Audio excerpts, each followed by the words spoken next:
Greek mythology के मुताबिक आज से कई 1000 साल पहले पृथ्वी पर एक ऐसी ही राक्षस महिला क्रिएटर रहती थी जिसकी आंखों में देखने से ही इंसान पत्थर के बन जाया करते थे और जिसके बालों की जगह भी बड़े सांप थे। हमेशा उसके पास आने वाले किसी भी इंसान को डसकर अपने जहर से मार देते थे। कई 100 साल पहले तक ग्रीक के कई ताकतवर राजाओं और योद्धाओं ने उस राक्षस को मारने की कोशिश की, लेकिन कभी भी कोई इसमें कामयाब नहीं हो पाया। यहाँ तक कि जो उस राक्षस महिला को मारने गई भी वो कभी वापस लौटकर नहीं आए और वे सब उसकी आंखों की वजह से पत्थर की मूर्ति में बदल गए। तो दोस्तों, आज की वीडियो में हम एक ऐसी ही माइथोलॉजी की कहानी सुनाएंगे जिसे सुनकर आप काफी ज्यादा चौंक जाओगे, क्योंकि इस कहानी में एक सुंदर लड़की को बिना उसकी गलती के एक ऐसी सजा दी जाती है जिसकी वजह से वह एक बदसूरत और भयंकर राक्षस बन जाती है। यह एक कहानी है आपकी लड़की की एक समय पर पृथ्वी पर रहने वाली सबसे सुंदर महिलाओं में से एक थी, जिसका जन्म 2 समुद्री देवता फोसिस एंड कट्टो की बेटी थी के अलावा उसकी 2 बहनें भी थी। नामक एक प्राचीन यूनानी देवी की भक्त थी। एथना ग्रीक रिलीजन के देवताओं के राजा जी उसकी बेटी थी, जिससे जूस काफी ज्यादा प्यार करता था। इसीलिए जूस ने थाना को काफी शक्तिशाली बनाया था। ग्रीक रिलेशन और मैथोलॉजी के मुताबिक एथीना बुद्धि, साहस, युद्ध और शिल्प कला की देवी थी।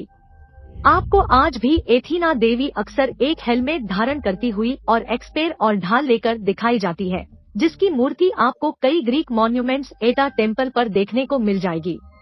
हम आपको इतना देवी के बारे में इसलिए बता रहे हैं क्योंकि मेडूसा की इस भयानक कहानी में एथेना देवी का मुख्य रोल है। तो वापस आते हैं मेडूसा पर। तो जैसा कि मैंने कहा कि मेडूसा काफी सुंदर थी, इसीलिए बचपन से ही उसे लोग काफी पसंद करते थे, पर अपने पूरे मन से हमेशा देवी एथेना को अपना सब कुछ मानती थी। अपने बचपन से ही देवी एथेना की कहानी सुना करती थी और अपनी बहनों के खेल खेल में थी ना बनती थी। बचपन में मेडूसा का एक लड़का भी दोस्त था जिसका नाम इफ था। जैसे जैसे मैं साहब बड़ी होती जा रही थी, उसकी सुंदरता हर दिन दोगुनी होती जा रही थी, जिसकी वजह से काफी ज्यादा लोग उसकी तरफ आकर्षित होते थे। लेकिन जैसे मैंने बताया ना, देवी की परम भक्त थी, तो जैसे ही वह बड़ी हुई तो मैंने की पुजारन बनने की तैयारी शुरू कर दी। अतना के मंदिर के पुजारी बनने के लिए बहुत सारे नियमों का पालन करना पड़ता था, जिसमें पुजारी का आचरण और अनुसरण दोनों बिल्कुल स्वच्छ होना चाहिए। एथेना के पुजारन का चरित्र पूरी तरह शुद्ध होना चाहिए और अगर कोई महिला पुजारन बनती है तो उसे अपनी एथेना देवी की तरह ही बिल्कुल पवित्र होना चाहिए और ना ही किसी मर्द से संबंध बनाना चाहिए। मैं जो सभी अपनी देवी के इन कड़े नियमों के बारे में जानती थी और बचपन से ही उनका पालना भी करती आ रही थी, इसलिए बड़ी होने पर के लिए इतना के मंदिर की परम पुजारन बनना काफी आसान साबित हुआ। और जब मैं रूसा के मंदिर की परम पुजारन बनी तभी से उसने अपना सब कुछ देवी अथीना को निछावर कर दिया और वह पूरा समय थाना के मंदिर में ही उनकी आराधना करते हुए गुजारने लगी। देवी अथीना भी मेडूसा के इस परम भक्ति भाव को देखकर काफी प्रसन्न रहा करती थी, पर ये की सुंदरता इतनी ज्यादा आकर्षित थी कि जो भी लोग इतना के मंदिर में उनकी पूजा करने के लिए आते थे, वे सभी में रूसा की सुंदरता देखकर बहुत ज्यादा प्रसन्न हो जाते थे। धीरे धीरे जब को मंदिर में कुछ टाइम बीत गया तो लोगों ने अपने भोलेपन से यह बोलने का साहस किया कि मेडूसा देवी एथीना से भी ज्यादा सुंदर है और मेडूसा के सुनहरे बाल तो एथीना के बालों से कहीं ज्यादा आकर्षक है, जो कि सुंदरता में 4 चांद लगाते हैं।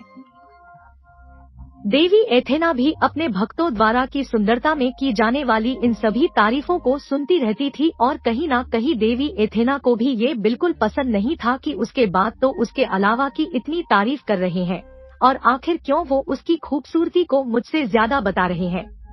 आप कह सकते हैं कि इस समय तक देवी एथेना की खूबसूरती से जलने लगी थी, पर मेडूसा के भक्ति भाव को देखकर वो चाहकर भी मेडूसा को कुछ भी नहीं कहती थी। लेकिन समय बीतने के साथ अब तो यह बढ़ता ही जा रहा था। मंदिर में कई लोग ये थे ना कि पूजा करने की बजाय केवल मेडूसा को देखने के लिए आते थे।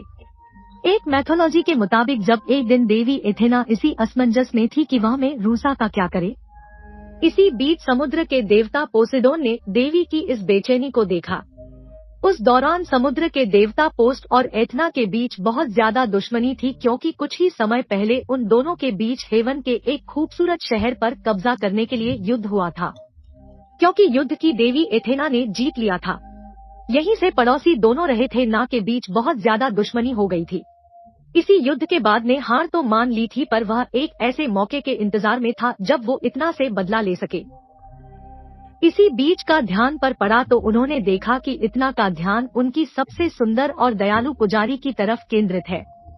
तभी ने ये सोच लिया कि ये सुंदर लड़की देवी एथेना से उसके बदला लेने का एक बहुत अच्छा साधन बन सकती है। बस यहीं से पोसेडोन ने थाना से बदला लेने के लिए साजिश रचनी शुरू कर दी। इसीलिए जब एक दिन में ड्यूसा मंदिर से बाहर देवी एथेना की पूजा करने के लिए सामान लेने गई हुई थी, तब ने पीछे से मेरे को आवाज दी। मेरी उसने पीछे देखा तो उसके पीछे बहुत बड़ी लहर थी जो समुद्र के बाहर मौजूद थी। देखते ही देखते वे लहर समुद्र के देवता पॉजिटिव में बदल गई।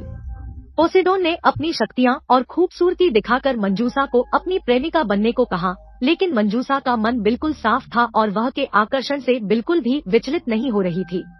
लेकिन पॉलिसीडॉन इतना ज्यादा भाव में बह गया कि उसने मेडूसा के मना करने पर भी उसे पकड़ने की कोशिश की। दोनों के बीच थोड़ी हाथापाई भी हुई और किसी तरह के मुंह पर थप्पड़ मार कर भाग गई। इसके बाद डरती हुई एथेना के मंदिर में पहुंची, जहां वह खुद को सुरक्षित महसूस करती थी, लेकिन पोसेडोन के मन में भर गई थी, इसीलिए वह देवी एथेना के मंदिर में ही पहुंच गया। देवी एथेना की मूर्ति के सामने काफी मदद मांगी, लेकिन देवी एथेना को मानो एक अवसर मिल गया था से बदला लेने का, ताकि वह उसकी इस खूबसूरती को छीन सके। इसीलिए देवी एथेना ने मेडूसा की कोई मदद नहीं की और ने से जबरदस्ती रिलेशन बना दिए, जिसके बाद वापस समुद्र में चला गया, क्योंकि उसने अपनी हार का बदला ले लिया था, वो भी एथेना की सबसे अच्छी पुजारन को सजा देकर। जिसके जाने के बाद एथेना ने मूर्ति से एक देवी का रूप लिया और मेडूसा को अपने आप को और मंदिर को आप पवित्र करने के लिए दंड देने का फैसला किया, जिसमें सही मायने में देखा जाए तो मेडूसा की कोई गलती नहीं थी।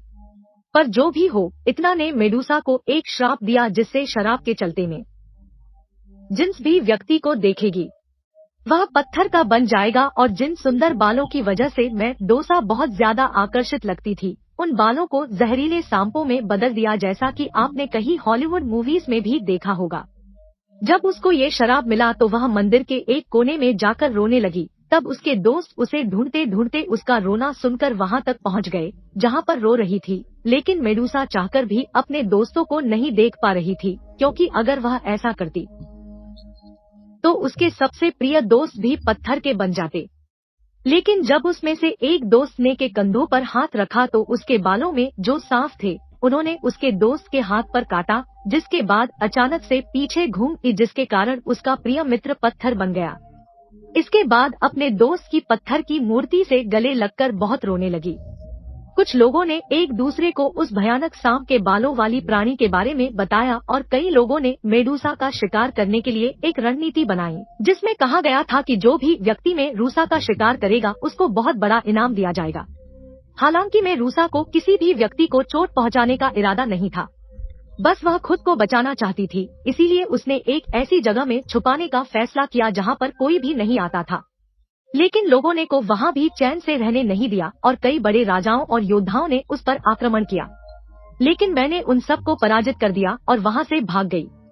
धीरे धीरे बढ़ने लगा और आप दुनिया की सबसे खूबसूरत महिला के नाम से जानी जाने वाली अब दुनिया के सबसे खतरनाक राक्षस के रूप में जानी जाने लगी, जिसका खौफ देवताओं तक फैल चुका था। इसलिए कई देवताओं ने मिलकर समय समय पर अपनी शक्तियां देकर भी कई योद्धाओं को मारने के लिए भेजा, लेकिन कोई भी कामयाब नहीं हो पाया। इसी बीच देवी आई थी ना की भी भक्ति करती रही और शराब मिलने के बावजूद उसने देवी अथीना से अपनी आस्था कभी नहीं छोड़ी। आप तो देवी अथीना को भी याद देकर अपने किए पर पछतावा होने लगा कि कैसे एक देवी होने के बावजूद वो है एक इंसान की खूबसूरती और प्रेम भाव से जल गई और उसने जरूरत पड़ने पर अपने भक्तों की मदद करने की बजाय उल्टा उसे बिना किसी कारण शराब दे दिया। इसीलिए कहा जाता है कि एक दिन देवी एथीना ने अपनी खुद की ढाल देकर जूस के नाजायज बेटे पर फ्यूस्को को मारने के लिए भेजा ताकि वे इस नर्क भरी जिंदगी से यूसा को मुक्त कर सके। कहा जाता है कि परफ्यूज जब मेडूसा को मारने के लिए उसके पास पहुंचा तो उसके हाथ में देवी अथीना की ढाल देकर मैं समझ गई कीटी ना ही अब उसे इस जिंदगी से मुक्ति दिलाना चाहती है, इसलिए से कोई लड़ाई नहीं की और उसने अपनी तलवार से मेडूसा का गला काट दिया। इस तरह मेडूसा का अंत हुआ और उसे एक नरक भरी जिंदगी से मुक्ति मिल गई, जिसके बाद उसके कटे हुए सिर को एथीना ने अपनी उस ढाल में जोड़ दिया जो हमेशा एथीना के साथ रहती है, जो एक तरह से देखा जाए तो कि परम भक्ति और त्याग के लिए देवी एथीना का एक गिफ्ट था। मैं रूसा की कहानी जिसे बिना गलती के इतनी बड़ी सजा झेलनी पड़ी, तो अगर आपको ग्रीक मिथोलॉजी की ऐसी ही दूसरी कहानियों के बारे में जानना है तो आप हमें कमेंट करके जरूर बताएं।